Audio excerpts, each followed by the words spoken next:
Yo, how we doing? Welcome back to another YouTube video. If you're new here, my name is Cube. I run Cube Marketing, which is a performance-based marketing agency that helps local service-based businesses grow using Facebook ads, Instagram ads, website creation, email and SMS marketing, as well as Google ads. I'm 19, I work straight from my laptop, I'm in college, and every client that I have signed has come from learning sales calls the right way.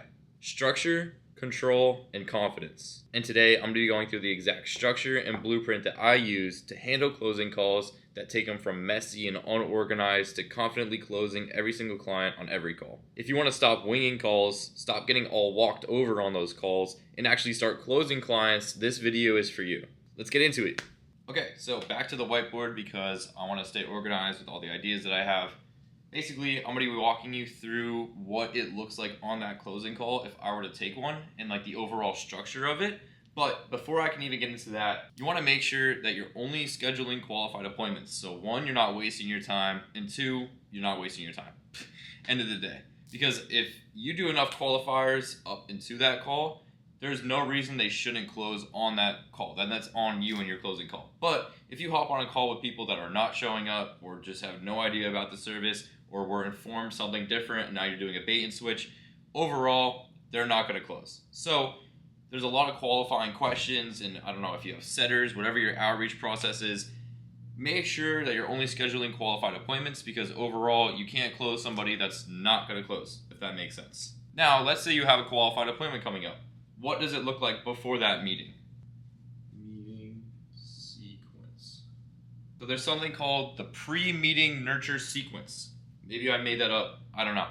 I call it this because it's basically up into that meeting, getting them to show up, right? So let's say you have somebody interested, you cold call them. They're like, sure, yeah, let's schedule an appointment. You schedule that appointment. What comes next? So there's a couple things. You never schedule more than 3 days in advance. If you schedule 4 days in advance, right, they're going to end up going to that call and they're probably going to forget all the reasons that they even signed up for that call in the beginning. So they might not even show up, or they're going to show up and be like, I don't even remember doing this, right? So 3 days in advance, if you can do 2, if you do 1, do that, but 3 days in advance is like your absolute max. Then actually, when you book that appointment, what are they getting? So for me, they get email reminders, they get SMS reminders. So basically what I do is I send 3 email reminders as well as 3 SMS reminders leading up to the call. So once you actually schedule that appointment, they get an email and they get a SMS, basically a text message, right? That basically confirms, hey, we're still on for this call. You just booked it at this time. Looking forward to our chat. Let me know if anything comes up so we can reschedule, right? So that's like a confirmation email. Then the next one, right? Because I'm sending 3. The next one is going to be like a case study or giving value of why they should actually go to that call. So in my second email, right, after I confirm the email with them, after I confirm the meeting with them, in my second email, I'm basically saying, look, this is what we do. Here's my website. Check out some case studies from previous clients. Looking forward to our chat, right? So that way you can kind of give value before the call, and then they could be like, oh, okay, like he actually knows what he's talking about. Up into that call, they can already see those things. Now, I just linked my website. You could also record a video of you talking before the meeting, like, hey, you just scheduled a meeting with me. This is what we're going to go over, right? This is some previous work. You basically want to build up the value to that call so that they're excited for that call. So they're actually going to show up. And then the actual last email and the last SMS that I'm going to send is basically maybe an hour before the meeting. Just a reminder of like, hey, we're hopping on in an hour. Looking forward to talking to you, right? Make sure you're joined through a laptop or something that can like be accessible to Zoom or Google Meet, right? So that's just kind of like a reminder to actually get them to show up. So there's a pre-meeting nurture sequence. We haven't even talked about closing yet. We just want to make sure that they actually show up to the call, right? Now, let's say they show up to the call, right? So now we're in the closing call. Welcome to discovery, right? So this is going to be this is the main thing you guys need to focus on is discovery. Having good discovery will completely change your closing calls night and day. So what that means is absolutely a shit ton of questions. So the whole point of asking a shit ton of questions is so that they can start talking, and because, I mean, these business owners love to talk. Once they start talking, when they start talking, they're going to uncover pain points. When they uncover pain points, that's when you're going to make a little mental switch in your mind that they have a pain point. You need to turn that around on the call and become the solution, okay? So I'm not going to give you all the questions that I ask, But this is honestly, like, I want to say this is like 60% of the call, if not 70%, right? 60%, 70% of the call is you just asking them questions and getting them to talk. They should be talking most of the time during this whole process because overall, you're just asking them questions. Now, the way I go about this is I have questions on my screen that I'm ready to ask, but most of the time, once I ask a question, they're gonna uncover something else, and I'm gonna ask them to further expand on that, right? Because they're then just gonna keep uncovering pain points, which then I could turn around on the call. So when you're asking these questions, right, have a ton of questions lined up. So like 1, 3. So like let's say you have 4 questions lined up, right? Once you ask that one question, ask another question on their answer, if that makes sense. So let's say I ask, oh, okay, what are you guys doing for marketing at the moment right now? And they say, oh, we have like 5 different guys right now. They're doing Google ads, they're doing Meta ads, they're doing website creation. I'm going to ask them to further expand on that. Okay, so how much are you paying each one? Okay, and are you happy with their services? Okay, and if we were to just condense that into one platform, one person altogether, would that make a headache at all, or would that be a lot easier, right? So now you're kind of just getting them to expand a little bit more. So I'm literally just going to add question marks because there should be a shit ton of questions coming from you. It's a discovery, right? You want to discover if this would even make sense for them and not, because these are also qualifying questions. If they were to say, yeah, I'm not ready to like make a move on this anytime soon, that's a qualifying question, and I'm probably going to hang up the phone because they're not going to make a move on that call, right? And the only way to get them to say that is by asking a shit ton of questions, okay? Now, when they're asking these questions, we're going to go ahead and move into this next part of soft closing. So what a soft close is basically like testing the waters, dipping your foot in to see if they're even going to bite, right? So we're talking for a decent amount of time. Let's say we've been talking for 20 minutes, right? Or they've been talking for 20 minutes about just pain points, and I'm asking them a shit ton of questions. Let's say I ask a question about how much they're spending every single day on marketing, right? And if they were to say like, oh, around $2,000, I'm going to ask, oh, okay, so what are you actually spending that on? And are you getting a good return? And then they're like, no, not really. You know, I'm not really happy with this guy. Then I'm going to go for the soft close. So a soft close, or a way that I can go for that soft close is almost like, okay, so it sounds like you're unhappy with this guy and you've spent a lot on marketing. I want to ask you is, what have you done to fix this, right? Oh, I've tried this, I tried this. Let me ask you this. If we were to be able to fix all of this, right, we have one system that's proven to get results where you focus more on us and you make that investment towards us, would that be something that you would be comfortable making, right? So I'm almost like testing the water to see if, you know, if they would end up biting. Oh, yeah, actually, I think I would. Or like, oh, no, I need some more information around that. Boom, that's a soft close, right? So I'm kind of just testing the waters to see if they would even bite. The way to go about that is by asking questions again. And then from those questions is kind of like turning it around to make you sound good, if that makes sense. Soft close is testing the water to see if they're even going to bite. It also does is, so something that the soft close does is it brings out objections that are going to come later on in the call, so you can get them out of the way early, and then that way you can kind of already like go over that hump, if that makes sense. So when I go for a soft close, right, and let's say they push back, they say, yeah, I would be interested, but I'd have to talk to my wife first. That's an objection that is already done pretty early in the call. So that way, once you've overcome that objection, so let's say for the wife example, we go ahead and say, okay, awesome. So I just want to question, is she the decision maker? Right? Does she own the business? Does she need to make the decision for you? Okay, awesome. So why don't we hop on a meeting with her later down the line and we can further re-talk about this or something like that. So basically, he already went with the objection, so now I'm going to counteract that to try to overplay it.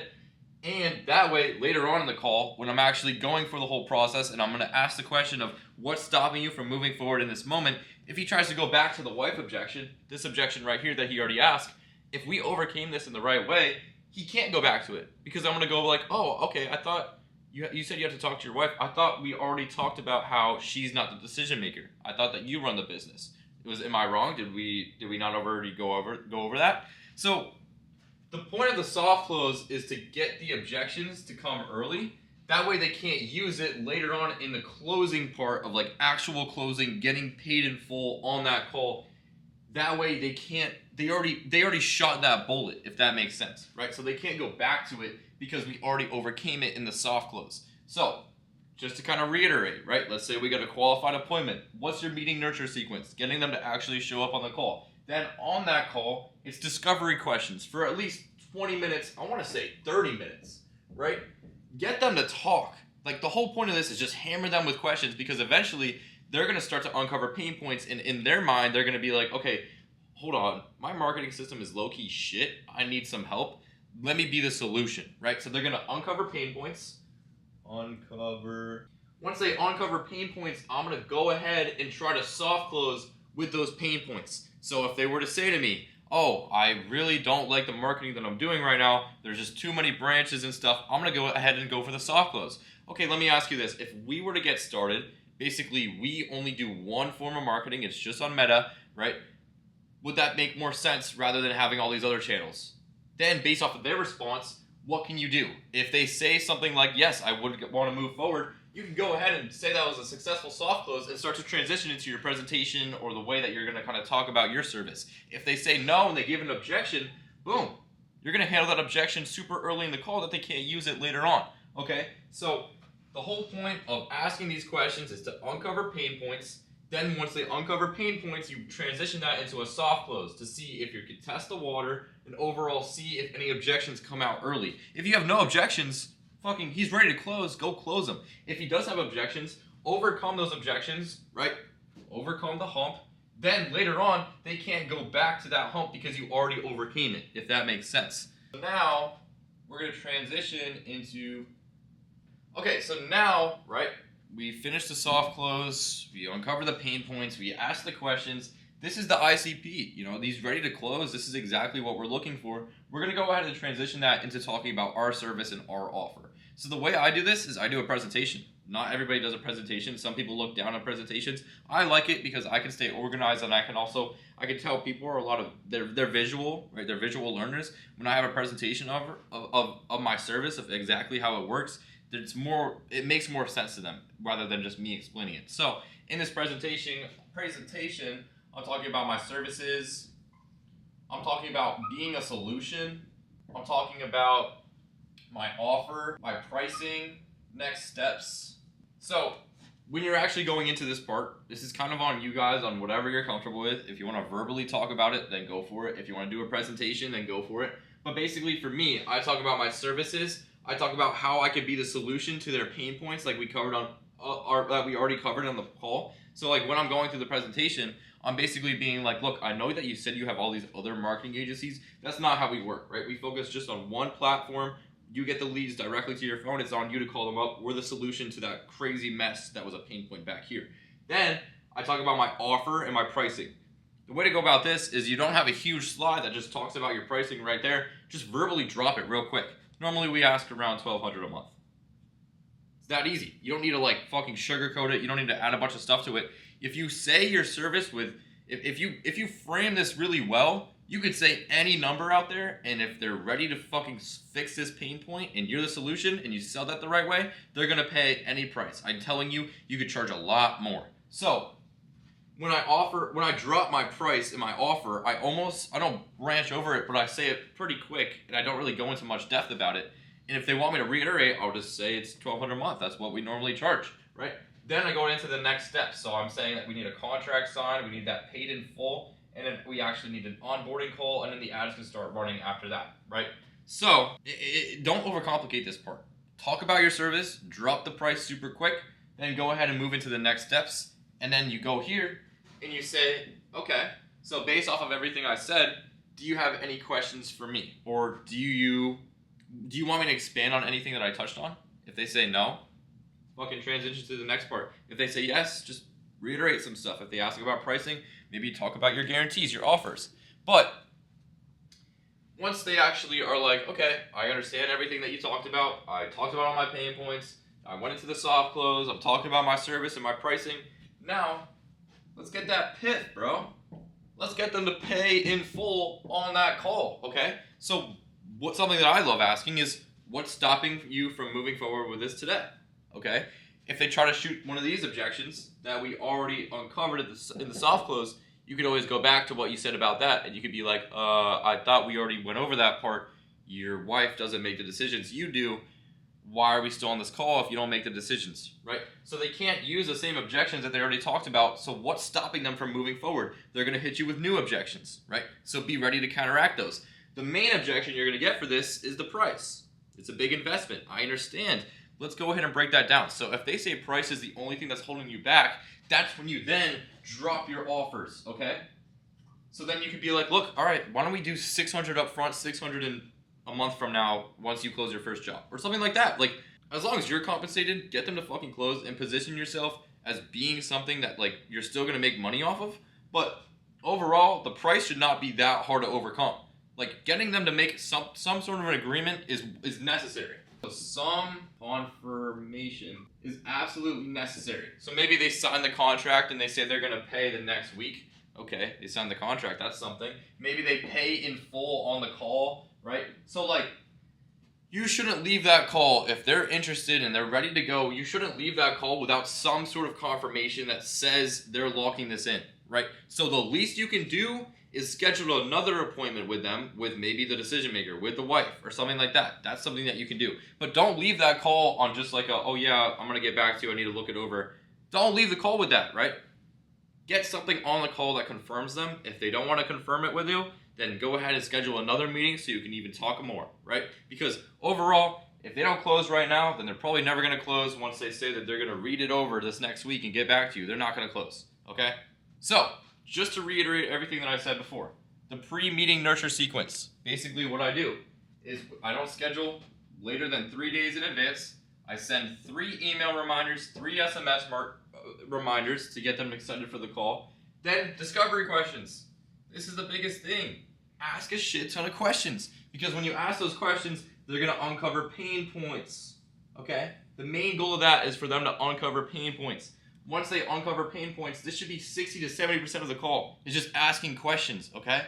Once they uncover some pain points, go for that soft close. Dip your foot in the water, right? Test the waters to see if you can get any objections out early. If not, maybe they're ready to go. So go ahead and transition into your service.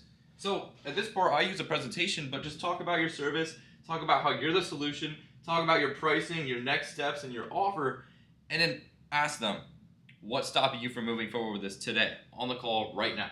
Oh, you're trying to use one of these objections? No, no, sir. We already went over that, right? If you handle that objection the right way on that soft close, they can't go back to it on that other close. So now they're going to throw some more objections at you. So objection, handle those, right? Kind of work something out. If they say price, maybe come down on your prices a little bit, or maybe work some offers in. Look, all right, I guarantee you 5 jobs or I work for free. Maybe something like that, right? Anything to get them to do some sort of confirmation before actually ending that meeting and closing that call, right? So I hope that makes sense. That was fucking sauce. That's my blueprint that I use for my closing calls. Okay, so I broke that all down. I hope that all makes sense. I hope you were taking notes. Now, let me just go over some beginner stuff to not do. Don't pitch too early. Don't ask random questions with no flow. Don't sound like a robot. Don't talk more than the prospect. Don't get defensive when they object. And not taking control early is overall going to lose you the call before it even starts. Closing is a skill, but once you lock it in and you get enough reps and you go the repetition of it, it never leaves you. If you want the full scripts, objection breakdowns, my call recordings, and the exact offer I use, I have my own coaching program where I help people one-on-one to be successful as a freelance brand scaler. That's where I walk you through the stuff personally instead of you just guessing on those closing calls. Make sure to like and subscribe. Next video, I'm going to Miami, so that's going to be a banger vlog. Do not miss that. I hope you guys enjoyed the series so far. Again, my DMs are always open if you ever want to reach out or just send me a quick message about something I said here. Overall, I appreciate you guys watching, and as always, let's get out of the rat race. Boom, boom, boom, yeah, boom, boom, I'm on boom. that drink, I'm about to kill. I got the drop, I got the kill. Taking the bitch, I got the seal. I got the peppermint patty, it's teal. She off the boat and she come from Miss Real. From front to back.